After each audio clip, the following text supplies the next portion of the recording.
Unlike Kargil, let's say, which was an active conflict, a lot of Indian journalists were allowed to go and look at Kargil, report from there. There's been no single journalist, not even a Godi media journalist, a friendly journalist, who has been allowed to go to Ladakh and report from there. 26 out of the 65 patrolling points that are in Ladakh, India is not able to access. The Chinese have come and physically blocked that patrolling point. They've deployed their soldiers, they've put, I think, 4 or 5 vehicles, and they're standing there. So you cannot cross that and go to those 5 patrolling points. Same is the case in Demchok. The Chinese have come and pitched their tents there. Essentially, you have lost control over areas which you had control over till 2020, where you were demonstrably exercising control. So Siddharth, we have not heard from the Prime Minister till date explaining what he meant, what he said on 19th of June in that all-party meeting. Na koi ghusa hai, na koi gussa hua hai. What did he mean?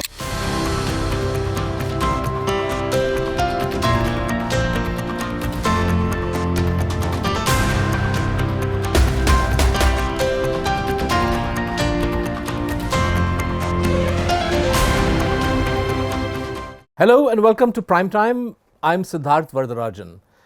During the election campaign, for a party that has made big claims to being strong on national security and defending India's interests against enemies, internal and external, the Bharatiya Janata Party has been remarkably mute about India's ongoing confrontation with China in the Ladakh region. Over the past week, no less than 3 senior BJP leaders, Amit Shah, Himanta Biswa Sarma and Yogi Adityanath, the last 2 chief ministers of Assam and Uttar Pradesh respectively, have spoken about how if Mr. Modi wins the 3rd term, India will take back Pakistan-occupied Kashmir from Pakistan. But on the crucial issue of Indian territory in Ladakh, which is also part of the undivided erstwhile princely state of Jammu and Kashmir, the 3 leaders and the party in general have been maintaining a silence. The opposition, on the other hand, has frequently referred to the border standoff and the fact that under Mr. Modi's watch since 2020, literally hundreds if not thousands of square kilometers of land which earlier India had access to and India used to patrol or India used to be able to exercise some degree of control over, India is no longer able to do that. Joining me to discuss the India-China standoff, the situation on the ground, particularly up in Ladakh, and what the government has done so far and where things might go is Sushant Singh. Sushant Singh, you are not just a journalist, we know you now as a journalist, but of course you are a former army officer and you are currently a lecturer in Yale. You've been writing extensively about the India-China border. Could you, for the benefit of our viewers, give us a sort of overview on the current situation in Ladakh, where on the one hand, you have repeated statements by the Prime Minister, not so frequently, but the Foreign Minister certainly, Mr. Jaishankar, that, oh, nothing untoward has happened, India has not lost out in any way, India and China are engaged. So you have a sort of statements by the government saying that there is no great crisis that Indians need to worry about, and then you have the opposition making allegations. And we've also seen from time to time statements by officials, public officials, even some military people in the Ladakh region that paint a slightly darker picture. Where in your mind is the current problem as far as India, China and on the border in Ladakh? Thank you, Siddharth. Thank you for inviting me and asking me to talk about this. One thing which is very clear is that the current political leadership that India has been extremely economical with the truth when it comes to Ladakh. And the simple way to gauge it is that, unlike Kargil, let's say, which was an active conflict, a lot of Indian journalists were allowed to go and, look at Kargil, report from there. There's been no single journalist, not even a Godi media journalist, a friendly journalist, who has been allowed to go to Ladakh and report from there. So that is one part. The second part is no parliamentary question was allowed. So essentially, you don't have no information coming out in Parliament. I think Manish Tiwari filed some 180 questions, Asaduddin Owaisi filed questions. Every single opposition leader has filed questions, but nothing was reported in Parliament, nothing was answered in Parliament. There have been no statements, there have been no official media briefings done by the defense ministry or by the foreign ministry on the Ladakh border crisis. What you have is tidbits of information which are essentially propaganda coming from the foreign minister, who's a master propagandist, and complete silence from the prime minister, who just doesn't want to talk about it after he said what he said in June. To come back to the crisis, as we all know now, began more than 4 years ago in 2020, and there were some issues about patrolling, and the Chinese troops came in, and essentially what eventually you had a situation where in Ladakh, on the disputed border, at least at 5 places there was problem. By the end of June, you had problem in at least 5 places, and these 5 places are, if I go from north to south, yes. Depsang, Galwan. Galwan is where you had these death of 20 Indian soldiers and 4 Chinese soldiers on 15th of June 2020. Then as you come south of Galwan, there is PP15 and PP17A. These are patrolling points 15 and patrolling point 17A, generally now known as area as Hot Spring. Generally the area of Hot Springs where this was happening. Then you have the north bank of Pangong, which is the lake on the north bank where you have these crises where there's a dispute. Then the south bank of Pangong and the Kailash range, where the Indians had mobilized certain troops on their side of the line of actual control, and the Chinese had counter-mobilized. This is the area where the then Army Chief, General Narvaez, spoke about that the Chinese tanks were walking in, and he had to decide whether he would open artillery fire or not. And the government completely backtracked, raised his hands, saying, "Jo aap uchit samajhiye wo kijiye, do as you doing fit," completely like. No, we'll come to. Yeah. So and then the last area was to the south, which is close to Himachal border, is Demchok. So as of now, there's been no progress in Depsang and Demchok. Depsang, as as I wrote for the Wire many years back, is very, very critical because it's an important area where it's the only area where Pakistan and China can physically merge, etc., etc. It's an area where Indians have always been worried about. The Chinese are blocking the Indian patrols from going there. Same is the situation in Demchok in the south. In other areas, there has been disengagement, essentially, which means that troops are not facing off each other. But the additional troops which had moved in there, they have not been moved out. They continue to remain there. They continue to remain at a certain distance, in some cases 5 kilometers, in some cases 2 kilometers, in some cases 10 kilometers. But in Depsang and Demchok, there has been no resolution of the crisis, despite 21 rounds of talks between the corps commanders. If I can just ask you, again in simple layperson's terms, what is it in, say, Depsang that Indian soldiers are not able to do today that they were doing 4 or 5 years ago? And why does that matter? Yeah, so let me explain this to you, because a lot of people talk about occupation, that have the Chinese occupied our territory, etc., etc. What we need to understand is that territory, when the militaries get deployed, when the armies get deployed, they exercise control over their area, whatever they believe is their area is on their maps, through various means. One is, of course, physical deployment. But you cannot deploy over every square inch of land. That is true as much of the line of control with Pakistan as much of line of actual control. You deploy in areas which are dominating areas where you can observe a territory or control it, or which is better defensible for whatever reasons, military sites, etc. So where you can intervene. Where you can intervene, you believe you can defend yourself, it's at a height, somebody can't capture you. Right. So various reasons how you deploy yourself. You are not playing ringer roses, holding your hands and saying I'm occupying every single inch of territory. So there are 3 ways in which essentially control is exercised. One is by physical deployment. Second is by keeping the area under observation. If I can observe the area, whether through advanced means of technology, whether binoculars, night vision devices, or physically, that is the second way I exercise control over a certain area. But the third, especially in this kind of terrain, usually you exercise control is, because you cannot deploy such a large amount of troops in a cold desert, is by sending periodic patrols. So you will say, let's say to Karakoram Pass, which is patrolling point number 1, I'll send patrols once in 3 months. My patrol will go to Karakoram Pass once in 3 months. It will drop some packets of chocolate, and that's Maggie. A way of asserting. That's a way of asserting. I'm telling the Chinese that this is area, this is my area. I've come here. My patrol has come here. It has dropped a few packets of Maggie or left some telltale signs to show that we came here and this is our territory. So this is the most usual way is by exercising control is by sending patrols.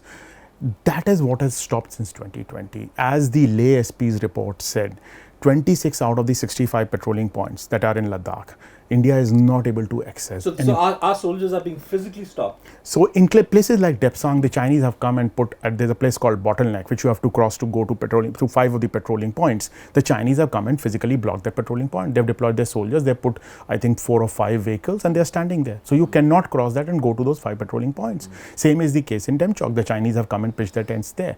And in other areas, you are not able to access patrolling points because you entered into an agreement with the Chinese, where you have said, oh, we are creating these buffer zones, therefore we are not going to come to these areas. So essentially you have lost control over areas which you had control over till 2020, where you were demonstrably exercising control. And this is a point that SP of Ladakh, who I believe she is now the SSP, very clearly said in her report. She said, this is how you lose territory, because you cannot demonstrate that you are exercising control over it, your patrols are going over. So that is fundamentally where the real nub of the issue lies, that we are unable to demonstrate our control over a certain kind of territory. The figures for what is the square kilometer, what is the area of this territory, you know, the Hindu reported 1,000 square kilometers. Manoj Joshi in his book says it is 2,000 square kilometers. Whatever figure you want to take it, it's a significant amount. And I think the better way to look at is, out of 65 patrolling points, the way things have played out, you are unable to reach 26 of them. And that is something which should worry us. And these 26 are perhaps strategically very important in terms of the China-Pakistan nexus in some cases? In Depsang, yes. Depsang is an area, it's a flat area, it's an area where, you know, if the Chinese come in, theoretically, you know, they can actually, you know, meet the Pakistanis on Siachen Glacier, on the southern glacier, or cut Indian lines of communication, logistics lines of support to the Siachen Glacier. So Depsang has always been a worry for India, because that's the only place where China and Pakistan can physically collude. But there have been other problems as well, and this was very clearly brought out in that SP Lay's report. For example, Karakoram Pass. Karakoram Pass had free access to civilian Indian administration officials, policemen and military till 2020. After there are Indian cameras there are Chinese cameras there on top of Karakoram Pass. There is a mound of rocks which decides that that is essentially patrolling point number 1. It is since 2020, the Chinese are saying if an Indian official has to come, they have to be informed in advance. And the Indian military is asking Indian civilian administration officials to follow those norms. They have to inform the Indian military, then the Indian army will inform the Chinese, then the Chinese will say yes, then they will go. And this is not what I am saying. This is the SP of Leh saying in her report. And the Karakoram Pass is the last point on Indian maps, right? No, is essentially as the line of control is. Otherwise, it would be something else. If you go by the actual maps which exist in our imagination, it would be something else. But if you look at the line of actual control, it is essentially the last. It is essentially the first point or the last point. Now tell me, Sushant. Obviously, this situation, which has now prevailed for 4 years, didn't happen overnight, and it didn't happen by coincidence that, you know, simply Chinese found opportunities, and then I would imagine that there was some kind of design and planning on the part of the PLA and its leadership, the Chinese army, some kind of military political message that the Chinese leadership wanted to send, and somewhere down the line, the fact that as of today, 26 out of 65 of these patrolling points are in some way compromised as far as India is concerned, don't have access to them, raises the question about how India reacted to evidence as it began piling up of what the Chinese were up to. We know a little bit from General Naravane's unpublished memoirs, right? Early copy was rushed out, and then the government said, hang on a minute, you can't publish this. So we don't know when the book will finally see the light of day and in what shape or form. But General Naravane has tried to paint some kind of a portrait of the initial days when the army was finding out what's happening and figuring out what to do. What's your sense of the military and the political reaction to this crisis as it was unfolding? Of course, based on what we know today, India's reaction clearly was inadequate. But would you say that this was a military problem, a military failure / military problem, or was it also, or perhaps even primarily, a reflection of political failure on the part of the government? In other words, the kind of leadership on the national security front that one would have expected as this crisis was unfolding was not available. So I think there are many parts to it. It's a big question, and let me unpack it a little bit. The military was definitely surprised by what happened in Ladakh. They were caught unprepared by what happened in Ladakh. Whether it were the signals sent by some certain actions taken by the Indian military in what is 14 core region, or whatever the reasons that the PLA had to do this, there was an intelligence failure. The Indians were not aware that the PLA had moved such a large quantum of troops away from its exercise area onto the line of actual control. The military was definitely surprised. But what I think the surprise was compounded by what you said, the political leadership's complete abdication of responsibility and willingness to be and not being willing to be bold enough to undertake action that could have quickly restored the status quo ante. There is a there's a whole precedent to it, 86 onwards, whether it was from Dorongchu, 2013, Depsang, and I'll give an example, 2013, Depsang, the then Northern Army Commander, Lieutenant General K.T. Patnaik is on record saying this, that they quickly did a quid pro quo operation. He's now, by the way, Arunachal governor. They quickly did a quid pro quo operation, went into an area, then they negotiated with the Chinese. The Chinese walked away from Depsang.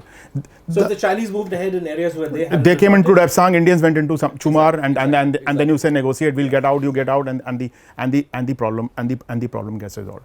The quid pro quo, I remember Ambassador Shyam Saran coming to Karan's show on Wire, very clearly saying this, that quid pro quo should have been done. This has been known to Indian decision makers for. But there's some talk of quid pro quo being attempted in the northern southern shores of Pangong. So from May onward, when the crisis begins, June when the deaths take place, till August nothing is done because you have not been able to build up your resources. There was a general fear at the time. I was actively reporting on this while working for a newspaper. There was a general sense that there was always a fear that if the Chinese escalate, what do we do? You could feel that undercurrent all the time, listening to people, oh, what do we do if the Chinese escalate? That fear of escalation was... and this is a fear you picked up at at pretty high level. At a political yeah. level, at a military level, both levels, you could generally sense that thing, that there was always a fear that what do we do? Even when the quid pro quo operation on Kailash range was launched in end August, it did not go the whole hog. There was an imaginary line in our own heads that this is the line of actual control, and we will go up to these areas. So areas like Blacktop, so dominant areas were not captured because you thought that they were on the Chinese side, and the Chinese came and occupied those dominating heights very quickly. And it is at that point in time in August that General Narawane has mentioned in his unpublished memoirs, or yet to be published memoirs, very, very clearly says that the Chinese started moving in large numbers with tanks, and his Northern Army commander, Lieutenant General Y.K. Joshi, started asking him what is to be done. And he was constantly pressing the political leadership, including the National Security Advisor, the Defense Minister, the Prime Minister, and the Foreign Minister as to what is to be done. What are the orders for him? And no orders were coming from him. Then he got some message, then the local Chinese commander sent some message to the local Indian commander, and they say we should stop here and we should not do anything, and we'll talk tomorrow, etc. But then the Chinese tanks start moving again. And then the Northern Army commander point blank asked him, should I open artillery fire or not? If I do not open artillery fire, the tanks are going to come up to the Kailash range and or maybe overrun us. And he says as per General Narawane is recounting, he is constantly asking what is to be done. And then Defense Minister Rajnath Singh calls him up at some time at 10:30 at night, or if I remember correctly, that's the time he mentions, and says that do as you deem fit. Jo aap uchit samjhe wo kijiye. And he says, I go back to my study in Army House and start thinking, will the Indian economy be able to take the cost of a war? Will the Americans come to our support and provide us supply lines? How are we placed during this COVID period to do anything? Will Pakistan open another front? What should we do? And he is taking those decisions, those calls, which should have actually been taken by the political leadership. It is the job of the political leadership to take those calls. So you're saying... And then, let me complete Siddharth. And he takes that call not to open artillery fire. And then the Chinese tanks come up to the edge, and now you've seen those pictures later on, they're standing 50 meters apart, they stop. But the fact is that Chinese could have just walked in and we would have not known what to do. So you're saying that the assessment of what the consequences of tactical escalation would have been in Ladakh region and in the wider sort of subcontinent is an assessment that would have required more heads than simply the army chiefs. Right? In other words, it's quite possible that tactical escalation, let's say they had opened fire, would not have resulted in a more serious conflagration, would not have resulted in China and Pakistan joining hands, etc.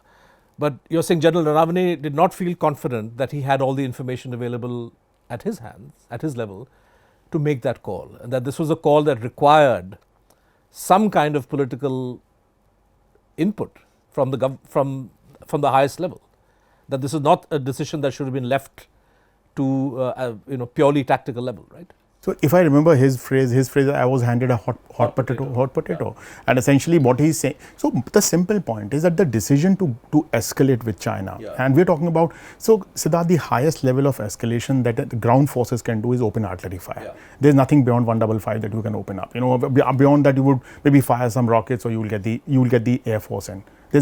So if you're going to open artillery fire or on incoming PLA tanks, it's a big call to take. As you say rightly, it may not have escalated, it may have just remained localized, it may have remained localized in that thing and would have gone away. The fact is, it could have escalated. It is a major call to be taken, and that call, to my mind, cannot be left to the army chief. It is not for the army chief to decide whether India's economy is capable, whether the Biden administration will play along, what the Pakistanis would do. That is not his call to take. That's a call to be taken by the highest political leadership. And in any case, there have to be certain guidelines that escalate up to this point, or make sure that this is not done. Correct. You cannot give a carte blanche order, do as you deem fit. It is not for the army chief to decide what. I mean, the government has to lay down red lines. It has to be very clear. And far from being a positive act of delegating authority, decentralizing it, this is actually passing the buck or abdication of responsibility. This is clear-cut abdication of responsibility, because if I remember correctly, reading whatever the extracts of the memoirs have been published, General Naravane very clearly says, and I'm constantly asking them, what are the orders for me? And I think we saw something similar even in 2017 in Doklam. As far as I know, when the crisis with Bhutan, China and India took place, it was something very similar, where orders were like, do as you deem fit, rather than very clear directions being passed. This lack of passing directions, this abdication of responsibility, it's a very risky business. It can really... It certainly doesn't speak well of a leadership that says it is strong and decisive when it comes to national security. If you're going to be passing the buck like this, keeping your public in the dark, keeping parliament and the opposition in the dark, and not allowing, not giving all the information and analysis and instructions to your army commanders, so that they can act in a way that is necessary and proportionate, is something which... So Siddharth, we have not heard from the Prime Minister till date explaining what he meant, what he said on 19th of June in that all party meeting. Na koi ghusa hai, na koi gussa hua hai. What did he mean? All these 43 interviews that we have seen so far, not one interviewer... He's not being asked. He's not been asked. He has not been asked why he didn't go to Manipur. He has not been asked very, very obvious questions, which somebody like you or me were there would ask him very obviously. Like, why would you not ask about Ladakh border crisis? Why would you not ask about Manipur? And I'm sure Mr. Modi is clever enough to be able to give some kind of an answer, but the fact that he's not even being asked those things, that tells you. But anyway, Sushant, Galwan happens. It's a terrible shock for the whole country. 20 soldiers are killed. An indeterminate number of Chinese, although the Chinese say 4, there's some talk of it being greater, but let's leave that aside. A real shock to the system. And since then, it's again been roughly 4 years. There have been, how many? More than 2 dozen rounds, 3 dozen rounds, 21. Exactly. And yet, although we hear talk of buffer zones being created, you've already explained why these buffer zones are nothing to write home of, nothing great. Somewhere down the line, the Chinese continue to be in an advantageous situation. India, as you say, 26 out of 65 patrolling points are still not available to our soldiers, and yet this talks at the corps commanders level is sort of dragging on. There hasn't been too much communication at the apex level. The NSA level kind of interaction has more or less ground to a halt. There's been some at multilaterals, kind of frosty meetings between high officials, but everything has been left to the sort of commanders level. Do you see any light at the end of that tunnel? 21 interactions. Do you think by the 25th or 26th, some positive outcome may come, or is the entire approach quite wrong-headed as far as the Indian sort of side is concerned? So I think we have maximized or reached the maximal what we could have achieved out of these co-commander talks. And the simple thing is, over the last 3 or 4 rounds or 5 rounds, the two sides are not even willing to show a joint statement where they agree on what was discussed. What Indians want is, both sides are issuing their own statements. What Indians want is patrolling rights to be opened up in Depsang and Demchok, and the Chinese are refusing to discuss it. They are refusing to even mention it in the joint statement. They very clearly say peace and stability. They say it is not central to the relationship. The Indians say this is central to the relationship. But Indians in the China-India trade is going up by the day during these 4 years. India wants Chinese investment to come in. India wants Chinese supply chains to come in. Despite all the rhetoric that is being given, the data clearly shows that the dependency is. They take a lot of pride in stopping TikTok, but overall India-China trade is booming. The deficit, which is against India's interest, is. No, Siddharth, also please remember that India's imports from China are non-energy imports. If you take India's non-energy imports, I believe more than 1/4 of India's non-energy imports are coming from China alone. And those numbers are going up in the last 4 years. And Mr. Modi has been Prime Minister for the last 10 years. He cannot say, oh, this is happening from the past. Manufacturing has declined in India during these 10 years. So there are serious problems that India has on the China thing. But there are certain things which have happened in the last few months. One is that statement which Mr. Modi gave in the so-called interview to Newsweek, which had no questions, only answers. In that so-called interview, he mentioned about having a peaceful engagement with China, which was seen as a sign of trying to extend a hand towards Xi Jinping. We also had a new Chinese ambassador finally come to India after 18 months. And there has been some buzz, in certain circles that after the elections are over and once the results come in, there could be some kind of a political outreach from Indian side towards China to find some kind of an answer to the problem. What that political outreach would be, what would be the Chinese expectations, how much would India concede, all that is not yet clear.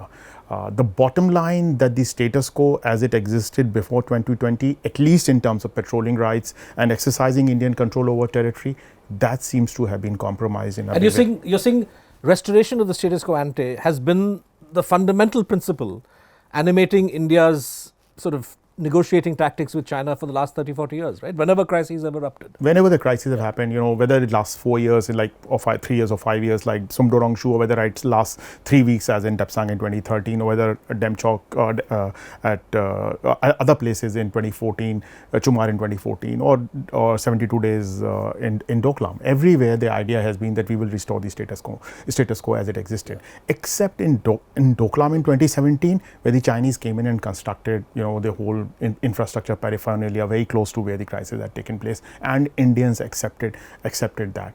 And this is something where big worry is. So return to status quo ante does not mean that whatever infrastructure has been constructed by India or by the Chinese would be destroyed. But what it means is that whatever territories India was exercising control over, that control has to be restored, and some semblance of a mechanism has to be found.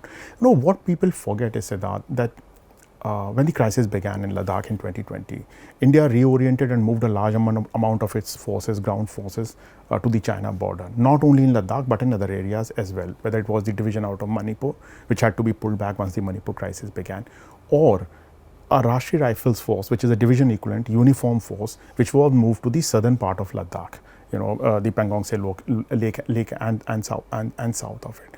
Now that created a gap in the Rajouri, Poonch, Udhampur region, where you have seen violence has gone up. So it is not that the crisis has no other cascading effect elsewhere. Also, as you know, because of the Agniveer scheme and because of lack of recruitment, there's a shortage of more than 1 lakh soldiers in the army. So army is already overstretched. For 4 years, army has been deployed on these borders, whether in Ladakh or elsewhere. You have a crisis in Manipur. You have a problem in Kashmir. Unless you find, reasonable solution, honorable solutions, rather than just ducking the problem and trying to move away from it, this will have consequences. This will have consequences both for the military as well as for other internal security and external challenges that we have. Sushant Singh, on that note, I think we'll leave it there. Thank you very much for joining us.